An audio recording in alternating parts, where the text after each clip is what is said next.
Alhamdulillah, salatu wassalamu ala Rasulillah. Amma ba'd. Pertamanya kita bersyukur kepada Allah Subhanahu wa taala kerana dengan izin Allah pagi ini kita dapat duduk sekejap dalam kuliah ataupun kelas duha kita ni.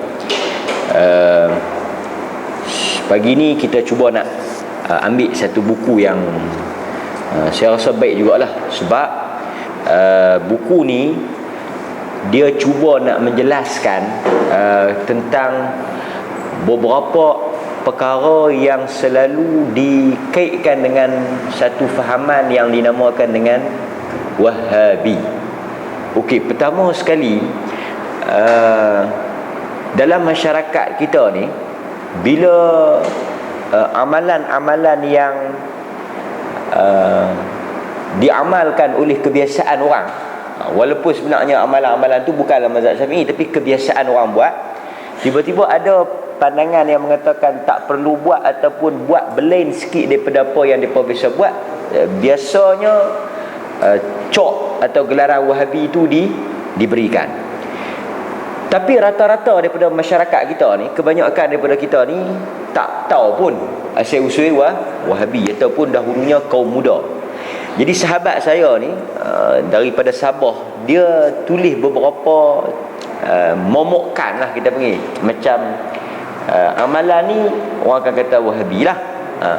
Yang bagusnya dia kaitkan bahawa apa yang disebut Wahabi itu sebenarnya ada dalam mazhab-mazhab dalam Islam. Maksud dia apa? Kita akan tengok. Pertama, bila dia sebut Salam. Ni bagi ambil. Salam. Okey.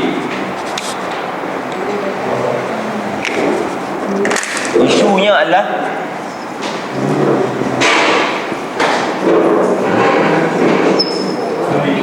Wahabi lah.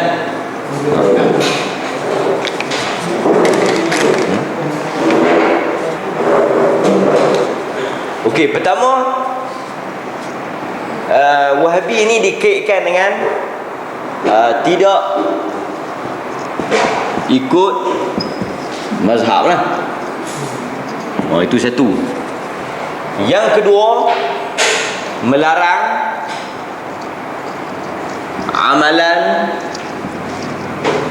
amalan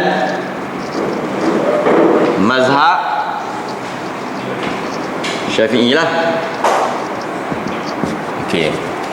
Ketiga, membawa amalan atau fahaman baru lah, maknanya yang tak ada dalam mana-mana mazhab. Selalunya, rata-ratanya masyarakat kita bila sebut Wahabi, yang ni lah. Pertama dia kata puak ni tidak mengikut mazhab. Sekali kita akan buktikan satu persatu amalan dalam masyarakat kita ni sebenarnya bukan dilarang oleh Wahabi. Wahabi ni tak ada, tapi sebenarnya dilarang oleh mazhab-mazhab atau ulama'-ulama' lain. Kita akan tengok. Bila kita baca buku ni, kita akan lebih clear lah. Pertama, tak ikut mazhab lah puak ni. Yang kedua, melarang amalan-amalan dalam mazhab Syafi'i. Yang ni pun kita kena buh. Sebab adakah amalan tu mazhab Syafi'i? Ini anggapan. Ini adalah apa orang kata? Anggapan ataupun tuduhan. Anggapan ataupun tuduhan. Anggapan ataupun tuduhan. Lagi, membawa amalan atau fahaman baru, melarang amalan-amalan mazhab Syafi'i, tidak ikut mazhab. Lagi apa dia? Wahabi. Apa dia lagi? Yang ni yang biasa lah.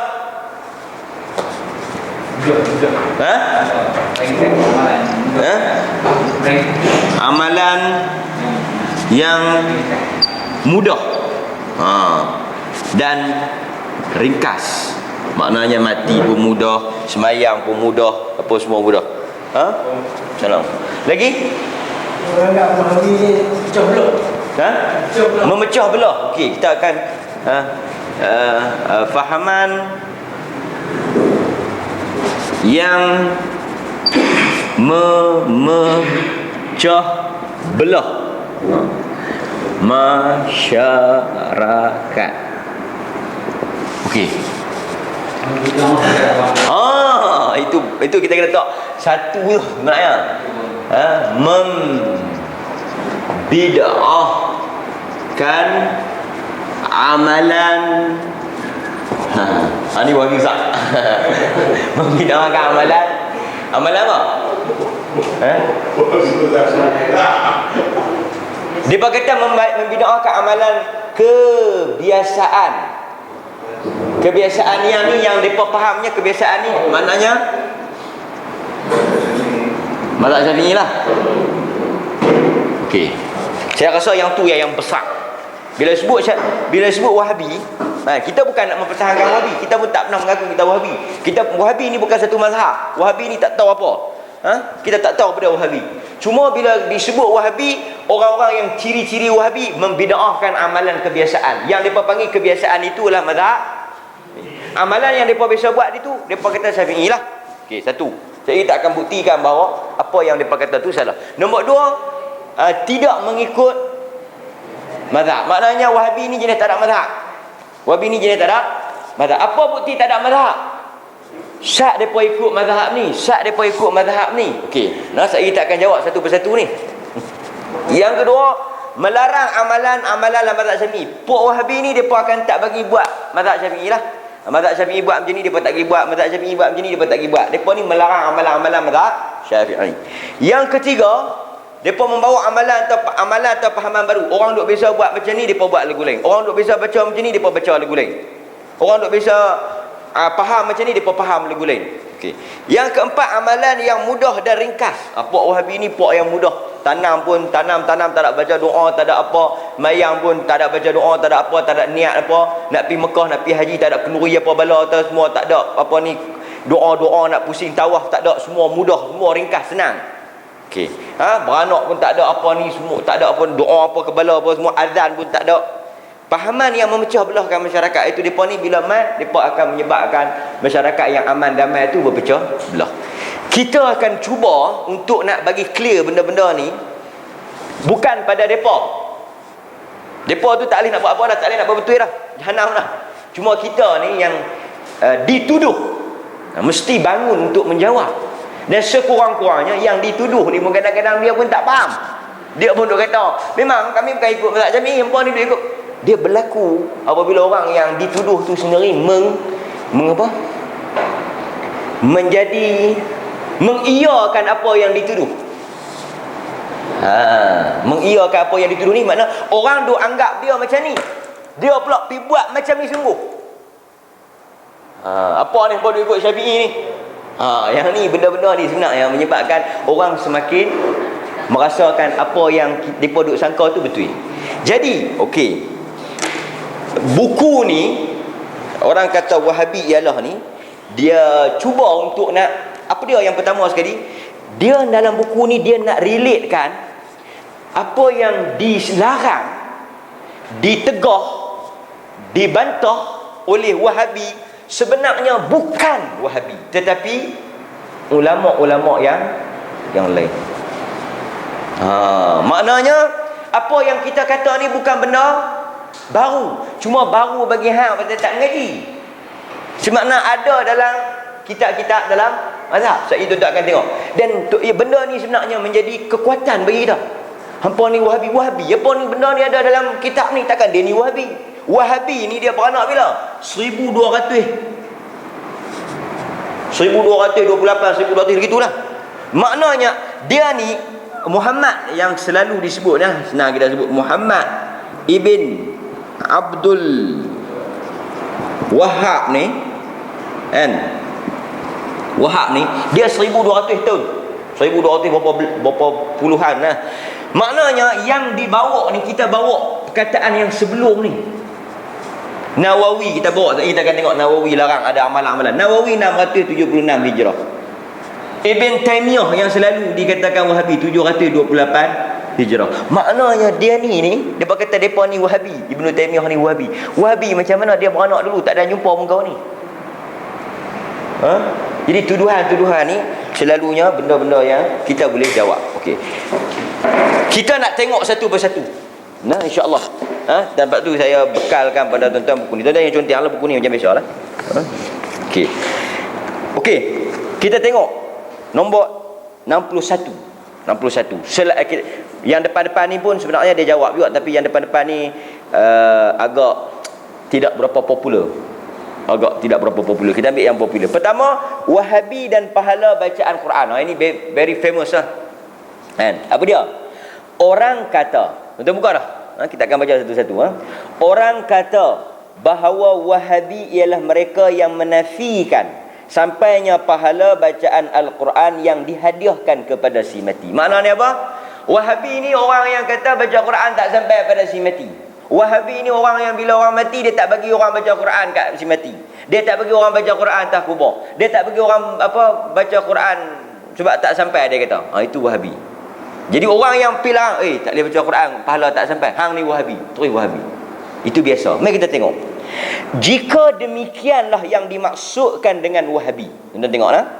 Maka Imam Asy-Syafi'i rahimahullah dan beberapa ulama bermazhab Syafi'i selain beliau juga adalah Wahabi, kerana mereka berpendapat tidak sampai pahala bacaan Al-Quran yang dikirimkan kepada si mati.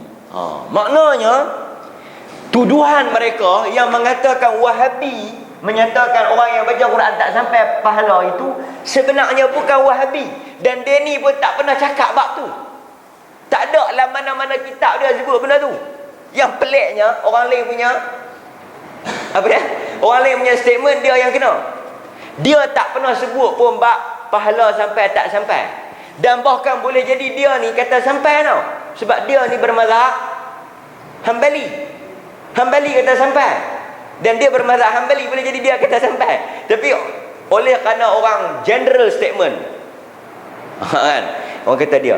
Sebenarnya kita punya jawapan kemas. Kita kata mana Wahabi? Kalau orang kata itu Wahabi, maka Al-Imam Syafi'i rahimahullah dan ulama-ulama lain, mereka itu adalah Wahabi. Maknanya yang larang tu bukan Wahabi. Tapi pasal apa dia kata larang tu Wahabi? Sebab orang kata apa? Senang lah, cok. Mari kita tengok. Okey. Mari kita tengok lah. Al-Hafidh Ibn Kathir Al-Wahabi. Ibn Kathir ni Wahabi lah. Atas apa dia ni penilaian tu Wahabi. Al-Hafidh Ibnu Kathir yang meninggal pada tahun 770. Tafsir Ibnu Kathir ni patutnya tak boleh baca di Malaysia pasal dia salah seorang yang berfahaman Wahabi, yang merupakan salah seorang ahli tafsir yang unggul bermazhab Syafi'i. Dia bermazhab Syafi'i ketika menafsirkan ayat berikut, ala tadhiru wadhiratun wizra ukhra wa an laysa lil insan illa ma sa'a. Surah An-Najmi ayat 39. Tuan-tuan boleh balik buka tafsir Ibnu Kathir kalau ada di rumah. Kalau ada di rumah boleh balik cross check. Cross check ni makna benda yang ada dalam buku sekunder, dia panggil buku yang kedua ni, boleh jadi tak ada, boleh jadi penulis ni bohong. Jadi kita nak tahu betul tak betul penulis ni tulis, kita check balik pada sumber yang dia kata tu, sumber premier, sumber pertama. Boleh balik buka, tak ada masalah. Kata Al-Imam Ibnu Kathir dalam kitab dia yang terkenal, Tafsir Ibnu Kathir. Dia kata apa? Dia kata di sini, kita terus baca maksud dia. Sebagaimana dosa seseorang itu tidak dapat dipindahkan kepada orang lain, maka demikian pula ganjaran pahala seseorang tidak dapat dipindah dan dikirimkan kepada orang lain, melainkan diperolehi daripada usahanya sendiri. Ayat ini Al-Imam Syafi'i dan orang yang mengikutinya beristimbat, mengambil dalil bahwasanya pahala bacaan Al-Quran tidak sampai kepada si mati dan tidak dapat dihadiahkan kepada si mati, kerana yang demikian bukanlah amal dan usaha mereka. Tentang mengirimkan pahala bacaan kepada si mati, tidak pernah Rasulullah mensunnahkan umatnya, tidak pernah mengajarkan kepada mereka dengan satu jua nas yang sahih, dan tidak pula seorang sahabat yang melakukan demikian. Seandainya masalah membaca Al-Quran di pemakaman, kubur, dan menghadiahkan pahala bacaan itu baik menurut agama, semestinya merekalah para sahabat yang terlebih dahulu mengerjakan perbuatan yang baik itu. Nampak? Okey. Apa maksud dia tuan-tuan? Maksud dia, dua tokoh yang melarang ataupun menyatakan bahawa pahala bacaan si mati itu tak sampai. Yang pertamanya Al-Imam Ibn Kathir Asy-Syafi'i. Yang kedua Al-Imam Asy-Syafi'i. Dua-dua tu tak, maknanya dia kata tak sampai. Okey, saya mudahnya macam ni tuan-tuan.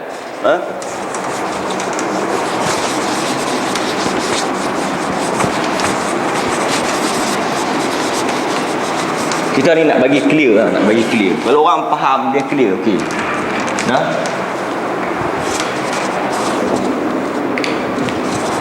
Saya nak terang kat tuan-tuan. Baca Quran, sedekah pahala kepada si mati. Okey, ini isu dia. Ni isu dia. Baca Quran, sedekah pahala bacaan itu kepada si mati. Ini isu dia. Dia ada dua pandangan. Kita kena jujur. Dia ada dua pandangan. Pandangan pertama tak sampai. Pandangan pertama tak sampai. Kedua sampai. Ini dia punya khilaf. Kita kena jujur. Okey, tak sampai pada si mati. Yang kedua sampai pada si mati. Siapa yang kata? Imam Ahmad. Dia kata sampai. Dalil dia ada. Dia ada dalil dia. Banyak dalil dia. Yang kata tak sampai, Imam Syafi'i. Imam Ahmad kata sampai, dengan syarat satu orang baca dengan rela, tanpa dipaksa. Yang kedua, dia doa, sekiranya daripada bacaan aku ada pahala, aku sedekahkan pahala itu jika ada kepada si mati. Dua syarat. Pertama dia kata dia baca sendiri. Yang kedua dia doa kalau ada pahala. Sampai. Kita tak ada masalah. Cikgu desa nak baca, nak sedekah dekat jiran dia. Jiran dia tak paksa apa, tak payah dia cikgu desa baca. Betul cikgu desa kata kalau ada pahala ya Allah bagi kat jiran aku, pasal dia baik dengan aku, dia pun dah mati, aku nak tolong dia. Tak ada masalah. Tapi Al-Imam Syafi'i kata tak sampai. Soalan saya, di mana duduknya Muhammad bin Abdul Wahab dalam perbincangan ni? Di mana duduknya Wahabi dalam perbincangan ni? Pasal apa yang nak kait dengan Wahabi tu? Kita bukan nak pertahan dia ni. Cuma kita nak bagi statement tu. Kalau hampa ni Hambali ya, hampa ni Syafi'i ya, pasal tak sampai. Hampa ni Hambali ya, pasal sampai. Itu orang cerdik. Aku nak baca, aku nak sedekah. Okey, tak ada masalah. Hambali kita sampai. Kami tak sampai. Pasal Syafi'i kita tak sampai. Tak ada pun di sini nak keluar nama Muhammad bin Abdul Wahab. Tak pakai pun dia. Tapi pasal apa isu Wahabi itu keluar? Sebab yang tuduh, yang bercakap tu jahil tuki. Tahu jahil tuki? Macam mana tak jahil tuki? Tak ada pun perbincangan khilaf ni. Orang kata apa isu sampai tak sampai ni, Muhammad bin Abdul Wahab tak ada. Tiba-tiba kawan tu yang tak ada dalam tajuk, tak ada dalam drama, pergi duk sebut. Ini masalah masyarakat. Bukan masyarakat sangat, masalah orang yang ajak. Dan di samping kita duk tenyeh dia, kita juga kena muhasabah diri. Kita tahu tak kes ni? Ataupun selambung kita duk larang pasal kita duk kata memang sunnah tak ada. Oh, tak boleh. Itu yang saya kata tadi, mengiyakan tuduhan. Dalam sunnah tak ada baca Quran, tak ada. Bukan dalam sunnah. Dalam pandangan Imam Syafi'i kita tak sampai. Imam Ahmad ni pun sunnah. Kita tak boleh general statement tu. Sunnah kata tak sampai. Bukan sunnah kata tak sampai. Imam Syafi'i dengan dalil-dalil kata tak sampai. Imam Ahmad pun kita tak boleh kata dia ahli bid'ah. Dia ada dalil-dalil dia. Tapi tak apalah waktu tu penting juga. Tapi tak payah duk ingat.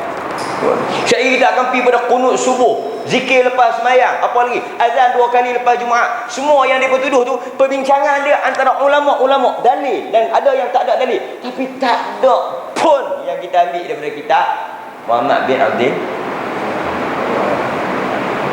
Jadi macam mana ni? Macam mana ni? Benar ni. Ustaz-ustaz pun duk tenggelam punca. Apa kata mereka ni Wahabi tu tak pahala tak sampai. Wahabi pahala tak sampai. Apa dia ni yang kata tak sampai? Betul hampa yang kata sampai. Kami yang kata sampai ni Syafi'i. Syafi'i apa yang kata sampai? Ahmad.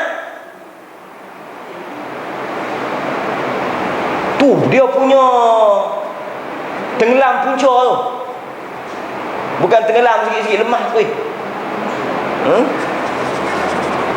Siapa nak baca kat? Yang kita duk, lepas tu kita marah lagi pasal apa? Pasal yang kata sampai, Imam Ahmad kata sampai, pertama masing-masing baca sendiri. Yang kedua doa. Ya Allah, kalau ada pahalanya, kalau ada, bagilah. Tapi yang kita duk marah ni, hampa bukan pakai sampai je, hampa pergi tambah pula dengan upahnya, dengan confirmationnya, 30 juzuk dengan berapa bayarannya apa semua. Imam Ahmad pun tak pernah sebut benda itu. Yang kami marah tu bukan sampai tak sampai, kami faham ada ulama kata sampai. Yang kami marah, yang kami bid'ahkan itu apa dia? Mengambil upah dan memastikan pahala itu. Faham tak? Dia isu-isu tu. Itu baru satu.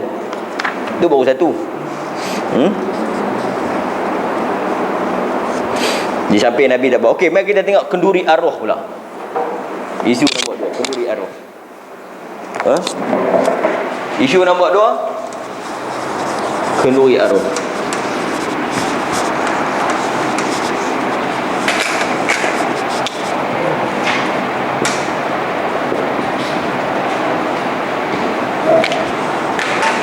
Okey, kenduri arwah ni automatik Wahabi lah.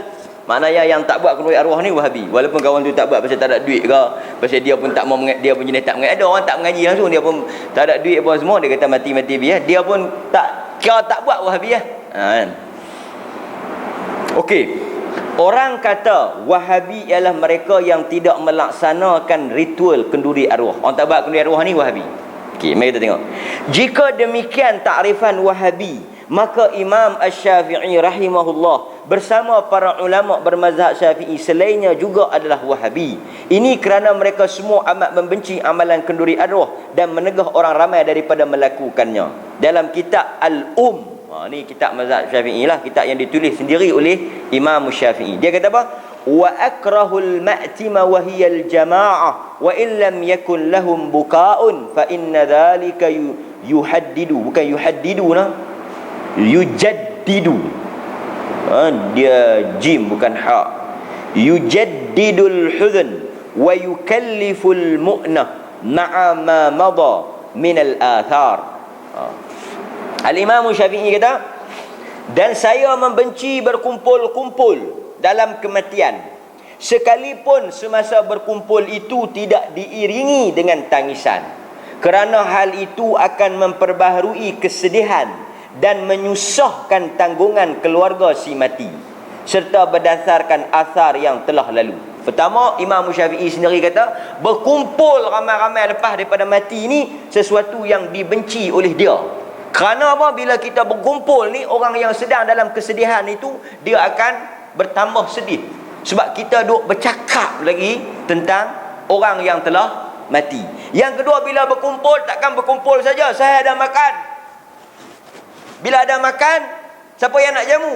Tobat orang yang mai tak bawa.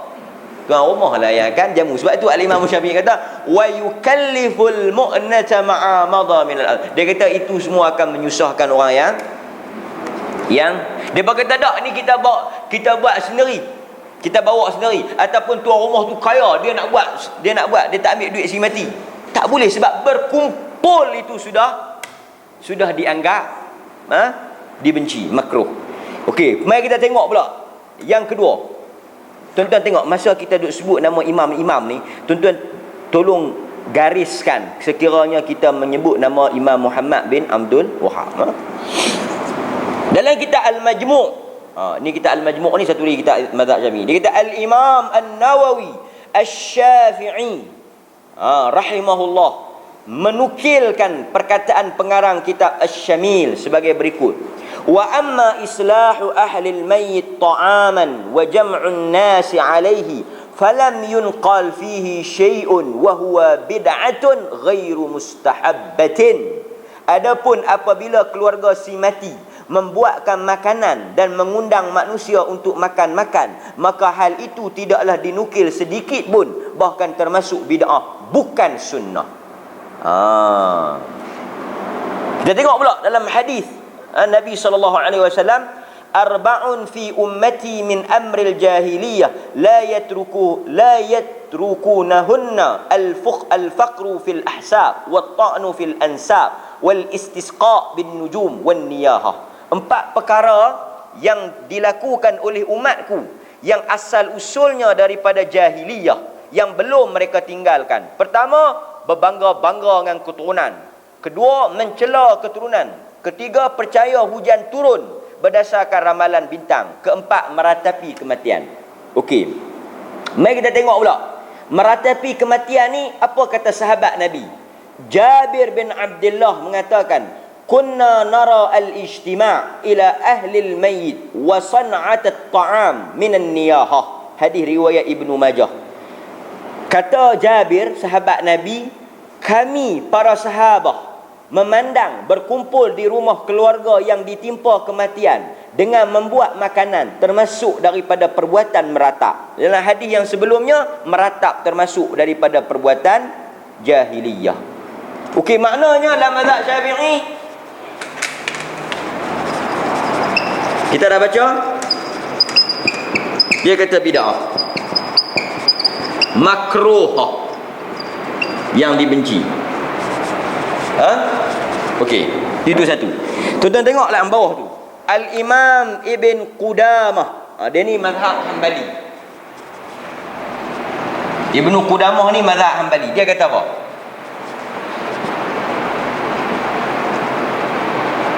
Dia kata apa? Dia kata, فَأَمَّا صَنَعَ أَهْلُ الْمَيِّتِ طَعَامًا لِلنَّاسِ فَمَكْرُهُ لِأَنْ فِيهِ زِيَادَةً عَلَى مُصِيبَتِهِمْ وَشُغْلَ لَهُمْ إِلَى شُغَلِهِمْ وَتَشَبُّهًا بِصَنِيعٍ أَهْلِ الْجَاهِلِيَّةِ. Dia kata apa? Adapun ahlil mayit, keluarga si mati itu, mengadakan ta'aman, makanan kepada manusia, famakruh, maka benda itu dibenci.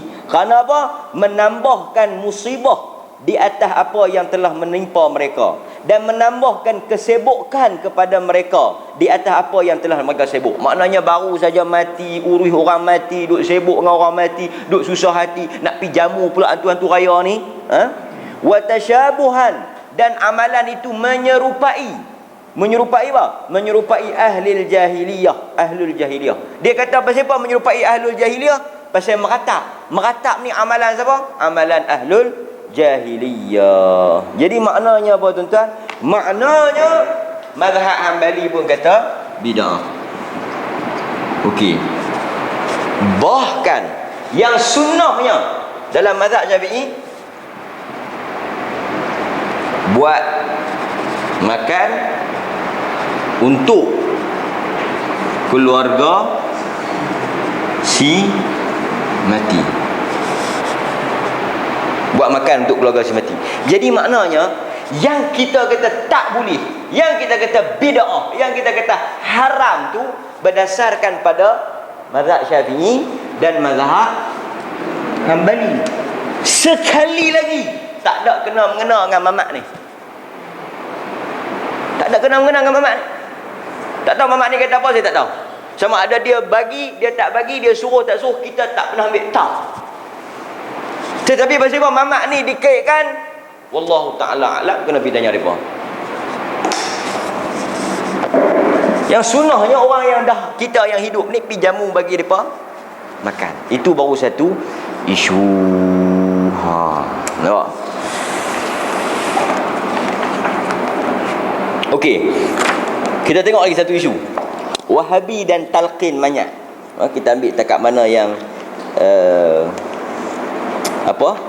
kita bolehlah, kita tak baca lah semua kan. Kita ambil Wahabi dan talqin mayat. Orang kata Wahabi ialah mereka yang menafikan tentang sunnahnya mentalqinkan mayat di sisi kuburan. Maknanya Wahabi ni tak baca talqin lah. Mudah fahamnya Wahabi ni tak baca talqin. Tanam-tanam kambuh-kambuh balik. Maka okey, dia kata apa? Jika demikianlah takrifan Wahabi, maka Al-Imam Syafi'i rahimahullah juga adalah Wahabi, kerana beliau tidak pernah menganjurkan amalan mentalqinkan mayat di sisi kuburan, kecuali sebahagian ulama mutaakhirin yang menyandarkan diri mereka kepada mazhab Syafi'i. Okey, bab talqin pada si mati ni, pertama tuan-tuan kena faham, talqin kepada si mati ni memang ada dalam mazhab Syafi'i. Tetapi bukan isu ada tak ada. Isunya bila kata tak ada tu terus Wahabi. Kita tak nafikan, memang kalau cari ada dalam sesetengah kitab sebut tentang ditalqinkan mayat yang telah mati. Memang ada. Tetapi poinnya dalam mazhab Syafi'i, Imam Syafi'i sendiri kata tak ada. Okey, tak apalah hangpa nak kata ada, pasal ulama ulama Syafi'i lain kata ada. Okey, tak apa. Setengah kata ada, setengah kata tak ada. Yang kata tak ada tu Imam Syafi'i. Jadi kita yang kata tak ada, depa yang pegang ada, tak ada masalah. Tak ada masalah. Cuma sekali lagi isu dia di mana Muhammad bin Abdul Wahab. Dia kata ni dalam kitab ulama ni kata ada talqin. Memang kami tahu kata dia kata ada, tapi kami pun nak bawa perkataan Syafi'i yang kata tak ada. Okey, lah ni yang bertengkarnya Al-Imam Syafi'i dan juga ulama-ulama lain yang kata ada, tapi tak timbul Muhammad bin Abdul Wahab, tak timbul Wahabi. Jadi sebab itu kita ni bila dengar orang tuduh Wahabi tu bukan kita geram ke kita marah ke apa. Tuduhan yang tak betul kepada si mati. Okey. Mari kita tengok apa yang berkaitan dengan talqin pada si mati ni. Apa kata Al-Imam Syafi'i rahimahullahu taala?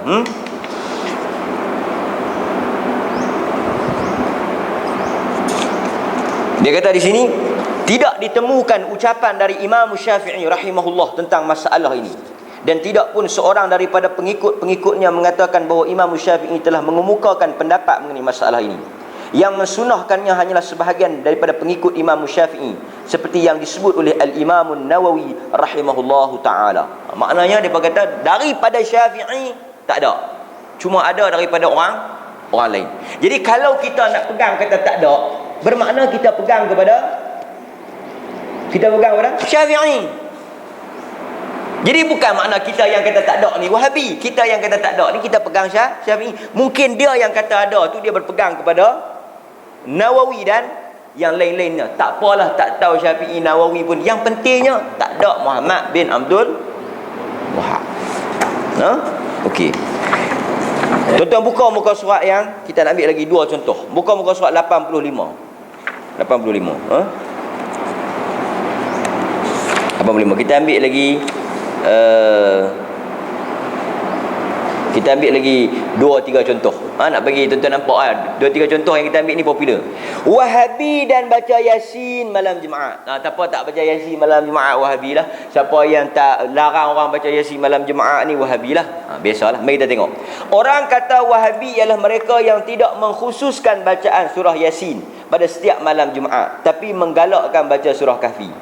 Bila kita kata tak payahlah baca Yasin malam Jumaat, baca suratul Kahfi. Jangan baca Yasin malam Jumaat, bacalah malam-malam lain. Cuba pergi larang orang belah-belah Kedah ke belah-belah mana. Kalau paling lekeh sangat kaum muda, kalau paling dahsyat Wahabi. Sahih. Bila kita tanya apa sebab, Wahabi saja yang tak baca Yasin malam Jumaat, Wahabi saja larang baca Yasin malam Jumaat. Wahabi saja. Mari kita tengok.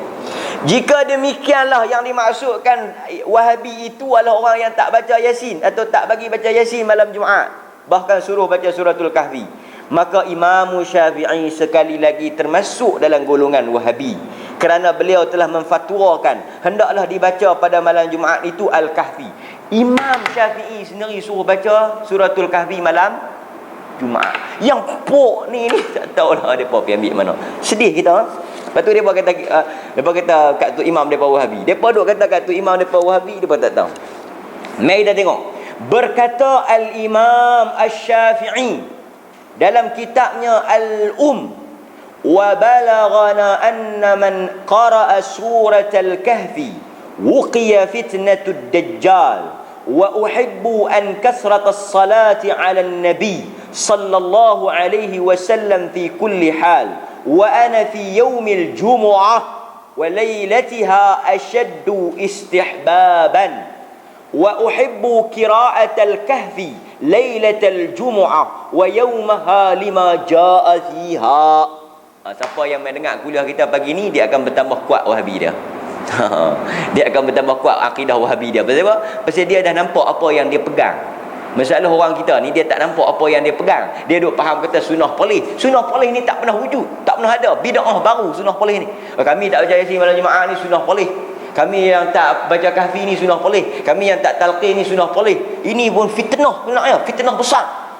Sehingga orang tu bila amalan itu dinisbahkan pada negeri, orang lain takkan ikut. Ni apa yang polih yang tak memang betul kami polih daripada sunnah polih. Mana ada sunnah polih? Sunnah Selangor, sunnah Johor. Tak ada sunnah ikut negeri. Bola ada ikut negeri. Ini satu juga kesilapan orang sunnah sendiri ya. Kata ni kita sunnah polih, kita tak baca Yasin, tak baca kahfi, dah tak polih pun tak kata gitu, Nabi kata gitu. Mari kita tengok kata Al-Imam Syafi'i. Dan apa yang telah sampai kepada kami, sesungguhnya sesiapa yang membaca suratul kahfi, ni Imam Syafi'i kata, bukan Muhammad bin Abdul Wahab. Sesungguhnya sesiapa yang membaca surah kahfi terselamat daripada fitnah dajjal dan disukai memperbacakan selawat ke atas Nabi SAW pada setiap masa. Bagi pendapat saya, Imam Asy-Syafi'i, pada hari Jumaat dan malamnya lebih disukai sunat, dan saya suka membaca, kata Syafi'i rahimahullah, Al-Kahfi pada malam Jumaat dan pada siangnya, seperti hadis yang menyebutkannya. Apa dia hadis tu? Hadis tu adalah yang tengok yang di bawah tu. Man qara'a suratal kahfi fi yaumil jumu'ah adha'a lahu min nur ma bainal jum'atin. Siapa yang baca suratul kahfi pada hari Jumaat, diberikan cahaya padanya di antara dua Jumaat. Jadi tuan-tuan, sekali lagi yang kata baca kahfi sunnah, dan Imam Syafi'i pun tak bagi baca surah Yasin malam Jumaat ni, sekali lagi bukan Muhammad bin Abdul. Jadi sebab tu tuan-tuan, kita bila berilmu ni, kita rasa lawak pun ada, rasa sedih pun ada, rasa geram pun ada. Pasal kita tahu hakikatnya, hakikat daripada tuduhan-tuduhan yang ada dalam masyarakat. Okey, Wahabi dan zikir ramai-ramai. Ada satu orang ustaz, abang pada tu, abang pada apa tu, dia pengacara tu rancangan zikir Ghazali Ibrahim, Ustaz Ghazali Ibrahim, abang kepada Asri Ibrahim Rabbani tu. Tak apalah kita sebut nama dia. Dia sebut nama dia. Dia kata siapa yang bangkit, saya tak dengar sendiri, tapi saya baca Dr. Muhaya quote lah. Dr. Muhaya quote dalam FB dia. Dr. Muhaya dengar ceramah Ustaz Ghazali tu. Ustaz Ghazali tu, siapa yang bangkit lepas semayang, dia tak baca doa, dia tak berzikir, dia orang yang sombong dan dia masuk dalam neraka. Ustaz Ghazali tu. Jadi Dr. Muhaya ni, dia pun dengar tu benda tu, dia pun nak suruh orang beramal lah. Dia nak suruh orang berzikir lah. Dia pun quote lah FB dia, siapa yang tak baca zikir lepas semayang, bangkit terus, balik terus, tak baca doa, masuk neraka, orang yang sombong. Ustaz Ghazali, TV Al-Hijrah, rancangan apa tu. Tuan-tuan, bila keluar daripada mulut orang besar, ustaz dalam TV, dikut pula oleh orang yang ada nama dalam masyarakat, dua tokoh besar, orang awam dia tak akan kaji dah. Lepas tu orang lain pula quote, orang lain pula quote. Lah kali orang yang dipetik berkata itu telah menyebarkan benda-benda yang palsu. Okey, tak apa, tinggal bab tu. Isunya tak berzikir ramai-ramai. Kita bukan tak berzikir, kita berzikir tapi sendiri-sendiri. Mesti zikir astagfirullah, Allahumma antas salam wa minkas. Tak zikir ramai-ramai, tak zikir derah. Ramai-ramai saja tak cukup, kena derah. Kalau ramai-ramai saja tak berapa pure. Ramai-ramai dan derah, barulah Syafi'i. Kalau tak ramai-ramai, tak derah, Wahabi. Tak payah duk muhung, hak tu yang hangpa duk kata. Tak payah duk petikai, hak tu yang hangpa duduk tuduh. Mari kita tengok. Orang kata Wahabi ialah mereka yang tak mau berzikir, berdoa, berjamaah secara menerus dengan suara yang kuat. Jika demikianlah Wahabi itu, maka Imam Syafi'i sekali lagi Wahabi. Mari kita tengok. Al-Imam Syafi'i kata dalam kitab dia, tuan-tuan tengok baik-baik kitab dia ni, Dia kata apa?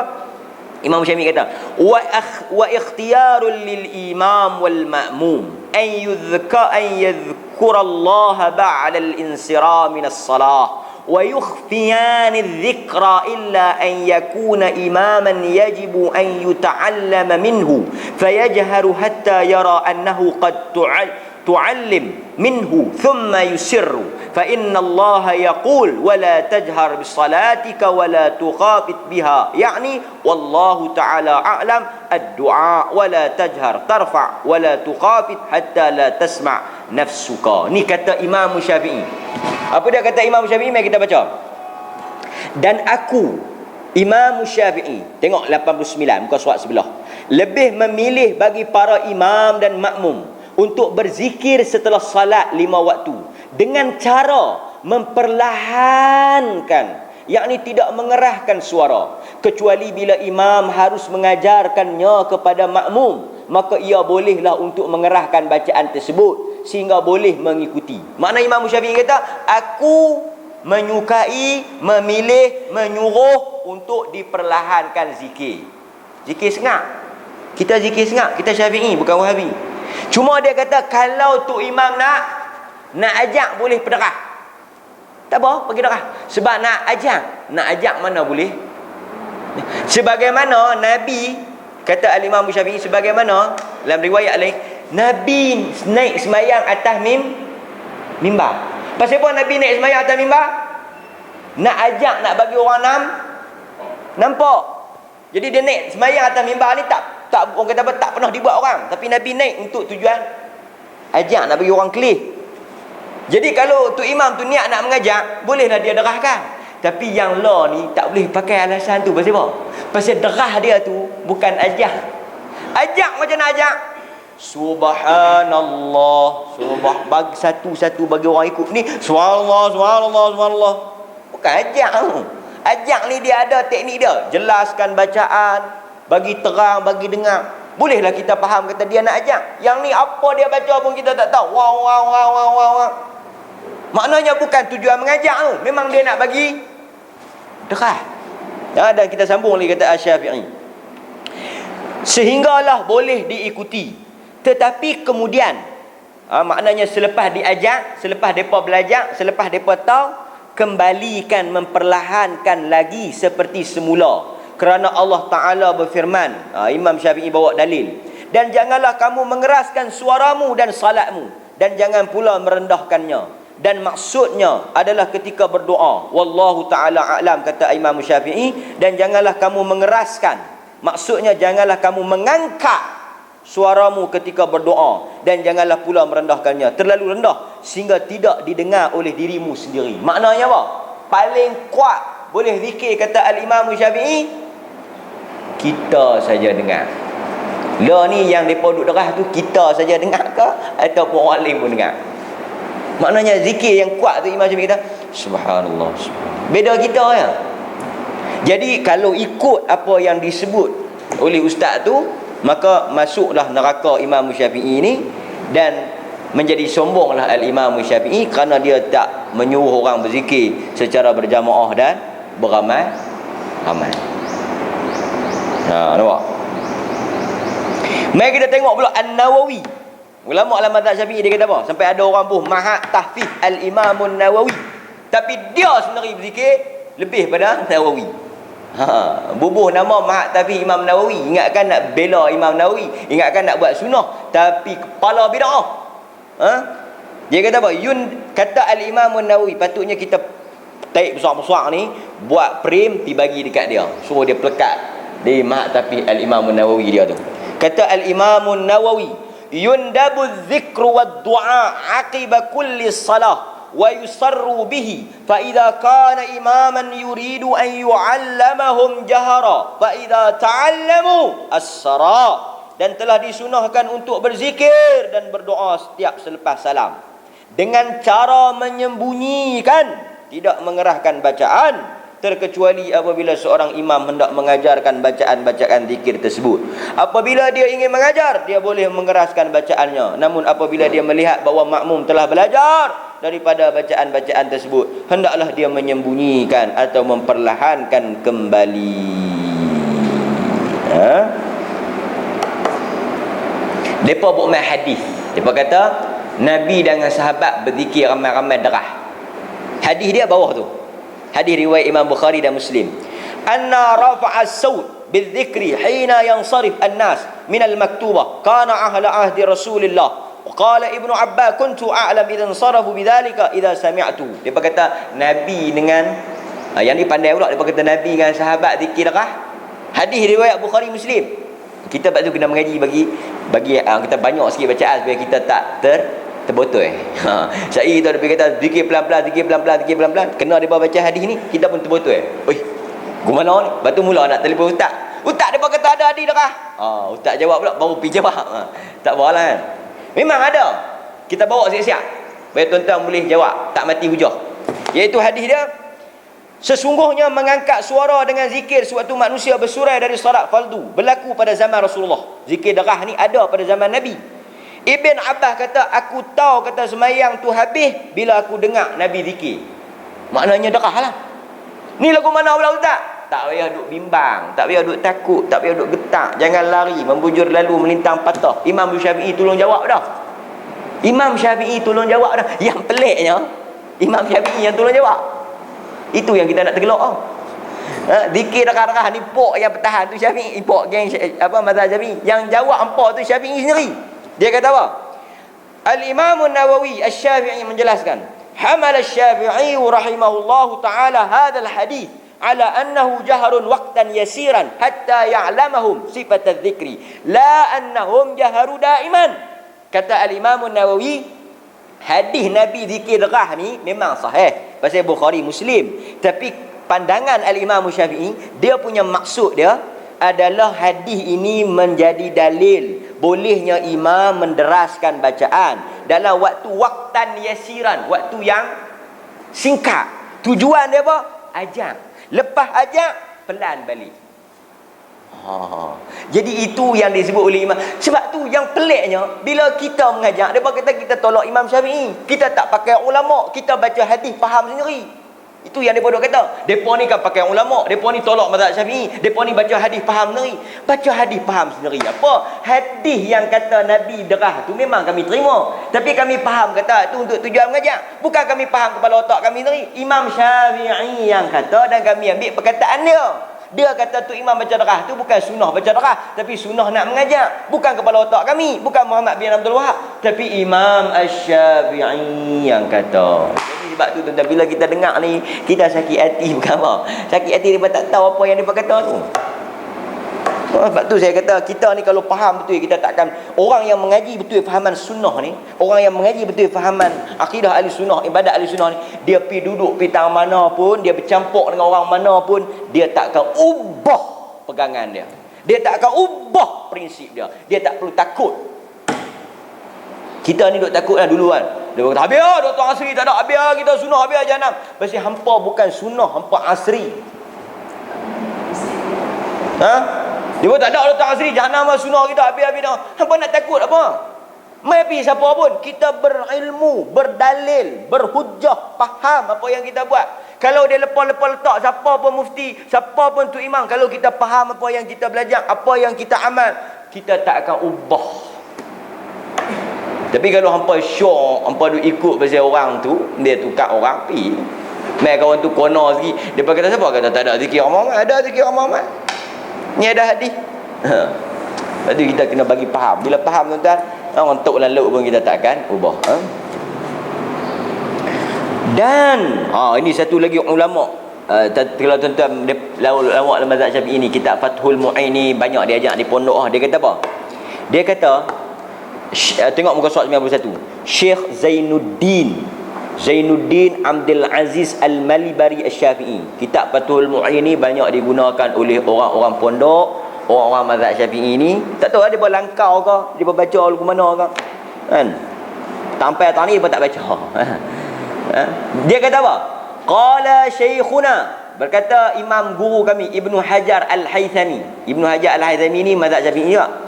Amma mubalaghah fil jahri bihima fil masjid, adapun berderah suara, berkuat suara dalam masjid ni, bihaitsu yahsulu taswish ala musalli, iaitu hingga menyebabkan orang sembahyang terganggu, fayambaghi hurmatuha, maka benda ini dianggap haram. Tu dia, nampak tuan-tuan? Yang duk kata haram, duk kata bid'ah, duk kata Nabi tak buat tu bukan Muhammad bin Abdul Wahhab. Okey. Kita nak ambil lagi satulah dah cukup lah. Lepas tu kita pergi pada apa-apalah. Wahabi dan melafazkan niat. Oh, ni tak usolli, ni Wahabi.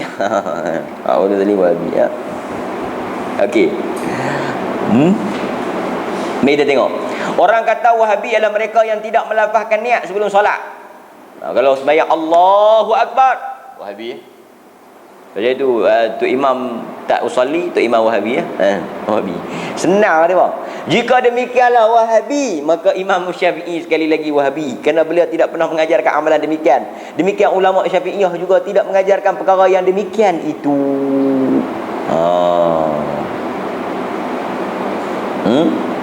Al-Imam Syafi'i rahimahullahu ta'ala, dia sebut dia kata apa? Wa qala ashabuna ghaladha hadha al-qa'i wa laysa al-murad al-Syafi'i bin nutq fi as-salah hadha bal muraduhu at-takbir. Okey, dia cerita dia macam ni.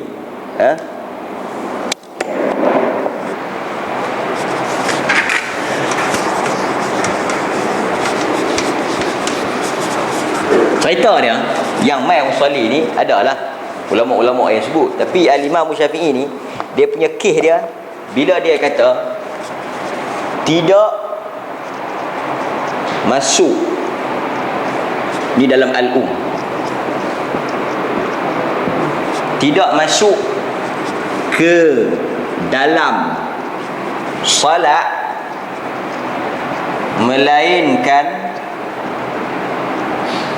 dengan ucapan. An-nutqu la tadkhulu as-salah illa bin-nutq, tidak masuk salat melainkan dengan ucapan. Okey, ucapan inilah yang disalahfahami dengan usolli, atau bukan niat, lafaz niat. Dia kata, tengok Imam Syafi'i kata tak masuk dalam salat melainkan dengan ucapan. Ucapan ni lah maksud dia. Kena kata itu kepala otak dia pun. Tapi dia pun kata kita faham pakai kepala otak kita. Kita kata ucapan ni maksud dia takbiratul ihram. Hampa pandai pusing. Bukan kami. Siapa yang kata ni?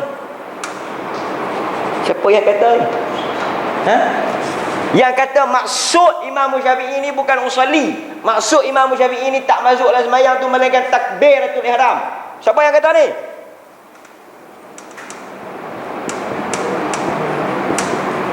Nawawi yang hang buat sekolah tu, yang hang buat nama sekolah hang tu Nawawi tu, dia yang kata. Dia dengan kita siapa lagi faham perkataan Syafi'i? Dia lagi faham daripada kita perkataan Syafi'i. Dia yang kata ramai manusia salah faham bila mereka menganggap ucapan yang dimaksudkan oleh Asy-Syafi'i ini adalah usolli. Sebenarnya yang dimaksudkan ucapan oleh Asy-Syafi'i, kata An-Nawawi, maksudnya adalah takbiratul. Jadi maknanya Nawawi yang kata, Imam Syafi'i tak kata usolli. Sekali lagi bukan Muhammad bin Abdul Wahab. Mai mana Muhammad bin Abdul Wahab ni? Abdul Wahab ada? Dan kita tengok muka surat 94. Bukan muka surat 94. Bukan surat 94. Tengok. Ni As-Suyuti. Seorang lagi ulama dalam mazhab Syafi'i. As-Suyuti. As-Suyuti dia kata apa? Daripada bid'ah itu adalah was-was dalam niat solat. itu bukan daripada perbuatan Nabi dan sahabat baginda. Mereka tidak pernah melafazkan sedikit pun niat salat, melainkan hanya takbir.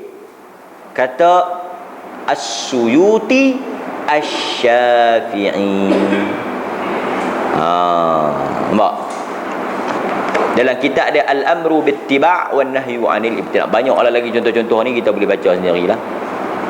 Tapi itu yang selalu isu-isu yang dikatakan. Poinnya pagi ni adalah apa? Benda yang kita duk larang, yang kita duk tegah ataupun yang baru kita suruh itu sebenarnya bukan benda baru. Bukan asal daripada Muhammad bin Abdul Wahab, tapi disebut oleh ulama-ulama lain. Jadi tuduhan tak pakai ulama, tuduhan pecah belah masyarakat, tuduhan bawa pahaman baru, tuduhan tak ikut mazhab, tuduhan kata hina mazhab telah dijawab. Sebab pandangan-pandangan yang kita bawa, qaul-qaul yang kita bawa, pendapat-pendapat yang kita bawa, semuanya mai daripada mulut ulama, bukan pada mulut kita, bukan pada mulut Muhammad bin Abdul Wahab. Jadi sebab tu masyarakat ni kena mengaji. Ni dengar tak mau, tengok CD tak mau. Baru bagi CD saya dah tak mau tengok dah, tapi komen tak tengok. Oh, Wahabi oh tak boleh dengar Ada radio, tutup radio. Oh tak boleh dengar Wahabi. Dengar dulu. Dengar dulu. Lepas tu kok mana yang pelik. Kan? Jadi tu kita tak takut. Ambil CD dengar. Baca buku. Pi kaji. Sebab tu saya kata, mereka kata ustaz, senang sebut, mereka kata mereka nak pergi ke apa dia? Mereka nak pergi mengaji tempat-tempat yang ustaz-ustaz, mereka kata nak pergi try. Silakan. Mereka nak pergi habis pada macam Matin. Pergi, tak apa. Tak haram. Pergi dengar. Pergi mengaji. Pergi dengar apa dia buat ajar. Pergi dengar. Lepas tu, apa yang tak faham kau keliru lain sikit. Kita boleh bincang. Dia kata lagu ni ustaz ada amalan ni, ada ni. Okey tak apa. Dia kata apa? Mari kita buka satu-satu kitab. Kita buka Al-U. Kita buka semua kitab kita tengok. Pi dengar siapa-siapa nak pi dengar mengaji, siapa-siapa mengajak pun pilah. Semua kita akan bawa hujah yang mengatakan bahawa kita tak reka benda baru. Jadi tak ada masalah tuan-tuan. Amalan kita ni kira okey lah. Ada soalan? Ini dah tiap ada kemuri banyak lah. Ada soalan?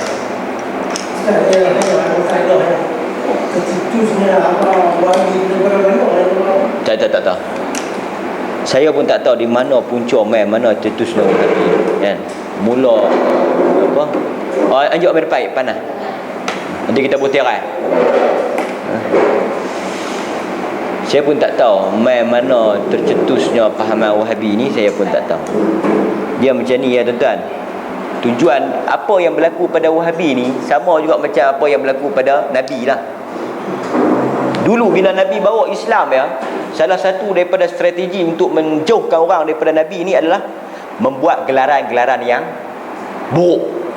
Kan Quran cerita, innaka sahirun, innaka majnun, innahu sahirun, innahu majnun. Sesungguhnya dia ni orang gila, dia ni tukang sihir. Depa bagi label-label yang negatif. Depa bagi label-label yang buruk, gelaran-gelaran yang menakutkan, supaya orang tak pergi dengar apa yang Nabi kata. Saya tak tahu siapa yang mula kata, siapa yang reka, siapa yang cetuskan, saya tak tahulah. Tetapi boleh jadi tujuannya adalah untuk menakutkan masyarakat, terutama sekali orang-orang yang mendapat keuntungan daripada agama. Tekong tahlil, tekong baca Yasin, tekong baca Quran, tekong ni memang tak apa nak setuju lah kan, menutup peluang perniagaan. Mereka tak boleh nak berniaga, tak boleh nak jual. Tak tahu siapa mula, saya tak tahu. Tapi itu dia.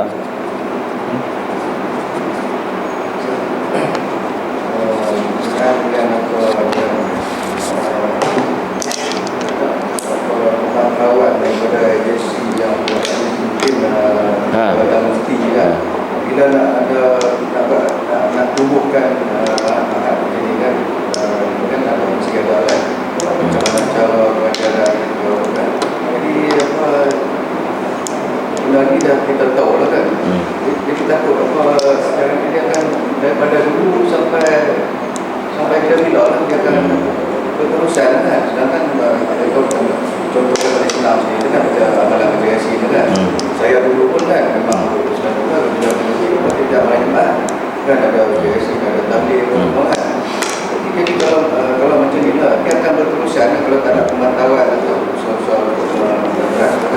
Jabatan mufti, mereka buat apa yang mereka mampu lah. Salah satunya yang mereka buat adalah mereka keluarkan garis panduan. Masjid seluruh negeri Perlis, semua negeri buat benda ni. Yang color kuning. Ada masjid yang kita boleh tahulah dia punya stand pendirian dia tu. Ada masjid yang gantung pada fikiran kita, gila lah tu imam tu. Dia pergi gantung atas, tulis kecil, pergi gantung atas menghadap pergi ke belah tu. Orang nak baca apa? Itu satu. Tapi dia kata pasal wajib gantung. Kita boleh tahu di situ. Garis panduan tu jelas. Apa yang boleh dilakukan oleh imam, apa yang boleh dilakukan oleh makmum, apa yang tak boleh dibuat. Dia tak sertakan dalil lah, sebab dia tak ceritalah perbahasan ulama, dia akan jadi panjang. Pasal benda tu hanya garis panduan. Cuma kalau nak apa-apa penjelasan, kena pergi Jabatan Mufti. Isunya pertama sekali, tidak ada penguatkuasaan lah. Tak ada penguatkuasaan daripada Jabatan Mufti. Sebab apa tak ada penguatkuasaan ni? Yang alasan yang diberi adalah pertama, kekurangan pegawai. Yang kedua, isunya tak boleh ambil tindakan, kerana kalau diambil tindakan pada imam-imam dan pegawai-pegawai masjid, masalahnya apa? Masalah kepada pengganti tu. Ni alasan yang mereka bagilah. Bila kita ambil tindakan, mereka akan ugut, berhenti dan sebagainya. Isunya bila tak ada pengganti pada mereka ni. Jadi sekarang ni cuma mereka ni satu ya, kena buat biar raja tiap-tiap hari. Kena buat biar raja tiap-tiap hari. Okey. Masjid mana terah pun raja pi pelan. Jenuh raja nak pergi tiap-tiap hari ya. Dan kita berkata hampa ni cermat sikit. Takut lagi beriman kepada raja lebih pada beriman kepada Tuhan. Takut syirik kan. Lepas tu raja main hampa jadi lagu ni, raja tak main hampa jadi ni. Jangan bersifat munafik. Kan? Duduk dengan puak hampa jadi lagu tu, main raja hampa jadi lagu ni, hampa ni pasal apa? Raja bukan boleh buat apa. Kan? Itu masalah. Di samping politik lah. Tak boleh nak buat apa you. Melainkan satu yang bila kita lihat benda ni tak boleh di peringkat tertinggi, kita lah menggerakkan usaha majlis ilmu, mengedarkan buku-buku, risalah-risalah, bercakap, sembang, menjelaskan. Tugas kita masing-masing lah, kan? Setakat yang kita mampu. Kita buat program ke, kita buat kuliah ke, kita buat risalah ke, kita buat apa-apa, kemudian kita sebarkan. Takat tu supaya benda-benda ni hanya boleh diatasi dengan ilmu. Penguatkuasaan pun tak tahan lama. Main mufti cengih sikit, takut. Main mufti slow sikit, berani. Raja pi, berhenti. Raja tak pi, tak berhenti. Sekali round, sekali ubah. Tak round, tak ubah.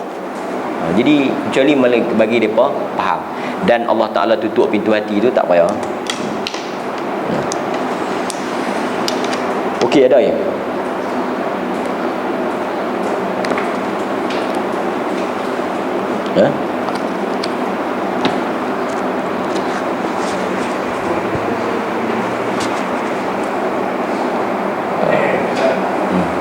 Kalau tengok dalam tu, Sabah kan? Mana amalan di Sabah? Sabah ni dahsyat. Sabah ni bukan amalan-amalan bid'ah ni yang bimbang sebenarnya. Dia yang paling teruk sekali di Sabah ni adalah amalan-amalan syirik dan khurafat. Yang tu yang paling banyak sekali.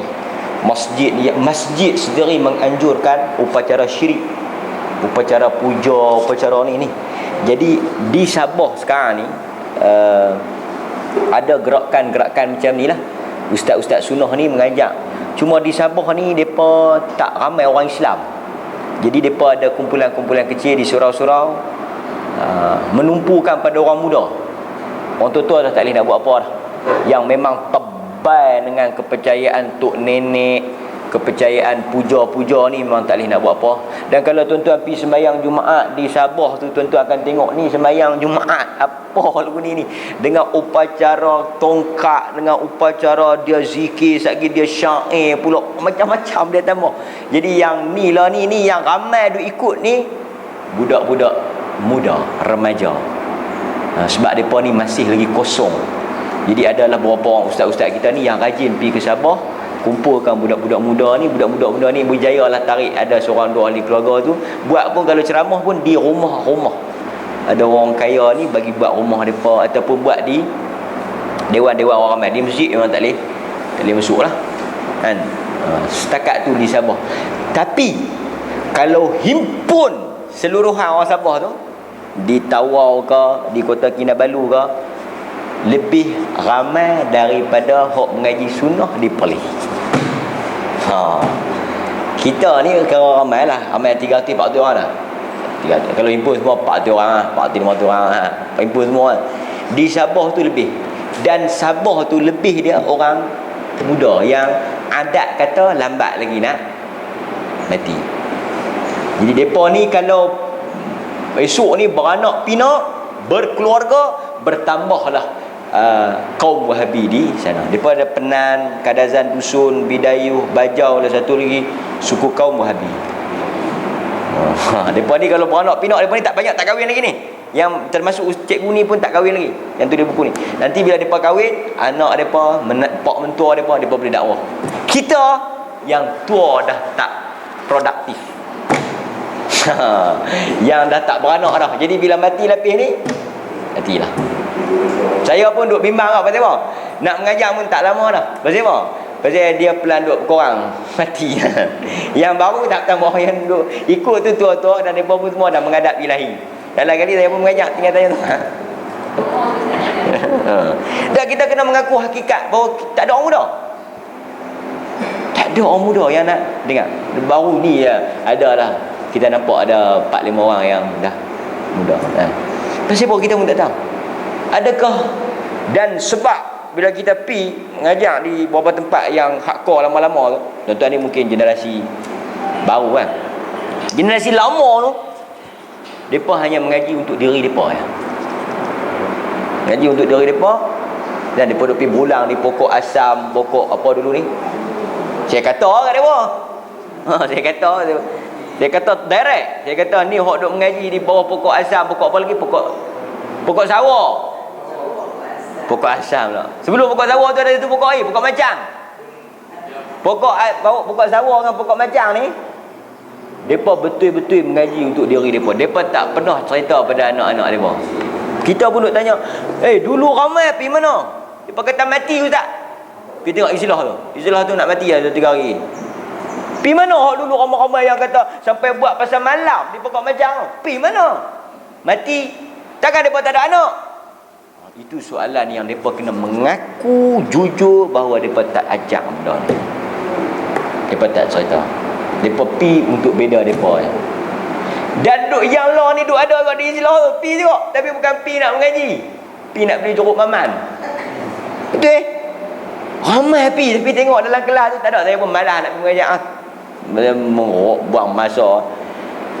Mereka pi dah jadi satu rutin. Hari Jumaat aku lagi tak mati, aku kena pi duduk di bawah pokok ni tu. Beli jeruk maman pun pi, balik temang-temang balut okok dom balik. Tak ada. Kita habis tu habis. Ni benda-benda yang kita. Dan satu lagi, depa kena mengaku bahawa depa mengaji wallahu taala alam. Bagaimana cara depa mengaji tu saya tak faham, saya tak tahu. Sebab kita duk ajak mengaji dengan ilmu. Depa pun mengaji dengan ilmu.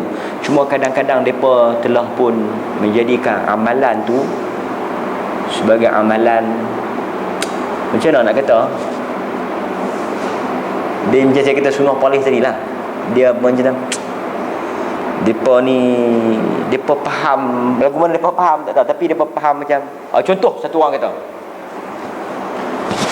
Syekh Nok tak salah lah, dia dah mati apa semua.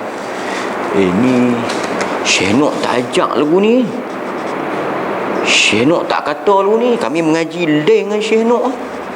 Satu, Ustaz Yaakob tak ajak macam ni. Ni bukan sunnah ni, Ustaz Yaakob tak pernah habaq pun lagu ni. Lengkuk. Ada yang dah mati sampai ada baru ni saya sembang di rumah Ustaz, bukan Ustaz Yaakob ni, ada baru ni mati Ustaz apa? Razak. Saya pergi melawat Ustaz Razak. Ustaz Razak ni dia duduk dengar saya dalam radio. Kami tak pernah berjumpa pun, tapi berjumpa sebelum dia mati tu.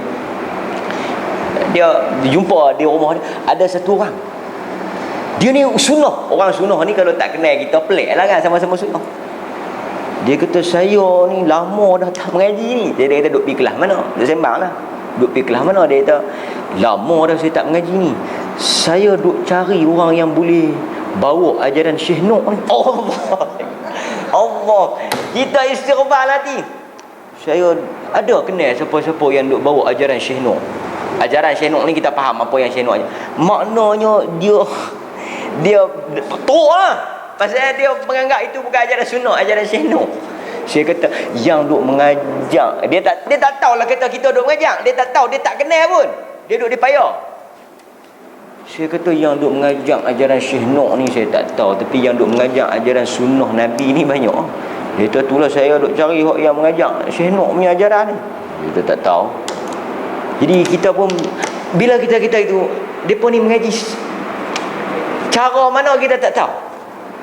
Dan ini juga sebab salah satu orang menolak ta'assub. Bukan, mereka ni tambah ta'assub. Sama ada tok guru tu suruh ta'assub, saya tak tahu lah, saya tak pernah pergi pun. Tapi lagu mana mereka diajak sampai keluarnya satu istilah ajaran Syekh Nok.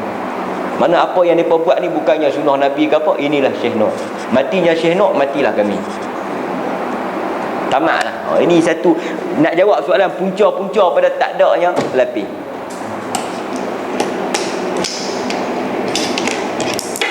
Okay, jadi kita minta supaya kita ada clear lah berapa isu ni kan.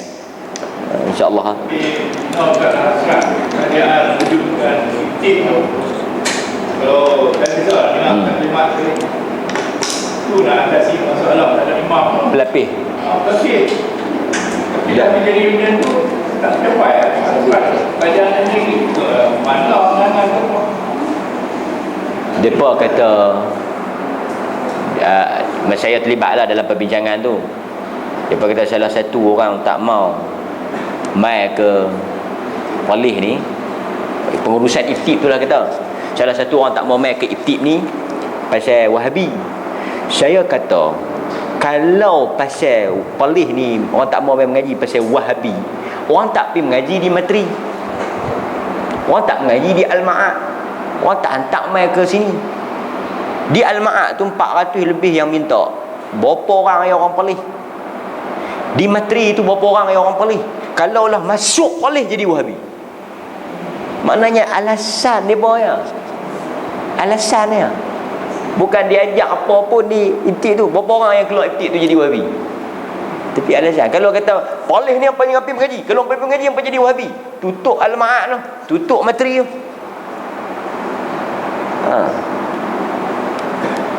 Pak nampak? Maksud saya apa? Maksud saya polis ni bukan negeri yang sunnah lah, yang orang duk gambarkan tu. Megah ya. Negeri sunnah, negeri sunnah, negeri sunnah, negeri sunnah, negeri sunnah. Kan? Sebenarnya tak, bukan. Lebih baik di Selangor, lebih baik di Sabah, lebih ramai, lebih makmur dengan kelas sunnah. Jadi ini benda-benda yang kita nak kena muhasabah kan. Saya rasa duk ingat macam ni dalam kajian kita, dalam tuan-tuan duk parti, duk tengok kan. Tuan-tuan tunggulah dalam beberapa tahun lagi, 4-5 tahun lagi, tak tahulah Allah Ta'ala tentukan macam mana.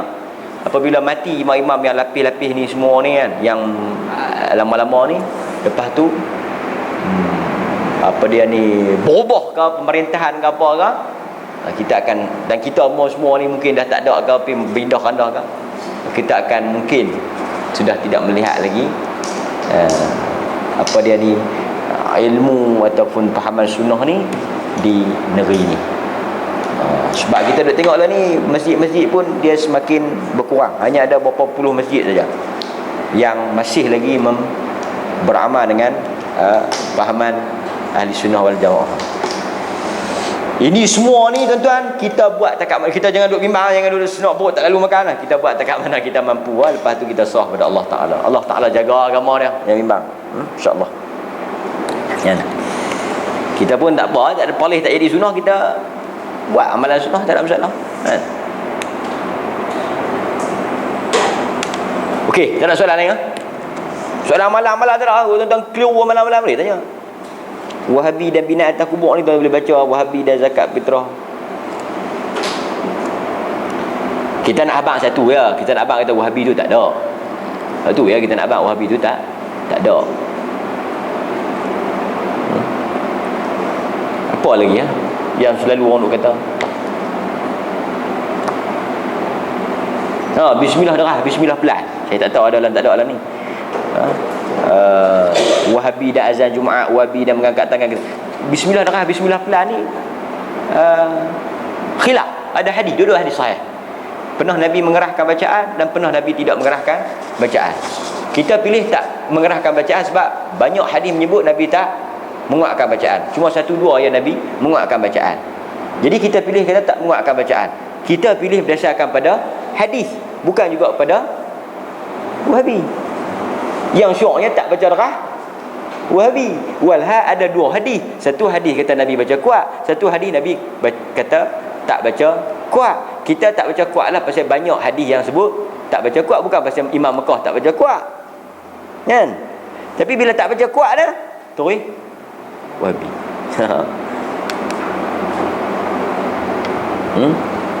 Itulah satu dua benda kekeliruan. InsyaAllah kita berhenti dulu setakat ini. Wabillahi taufiq wal hidayah. Assalamualaikum warahmatullahi wabarakatuh.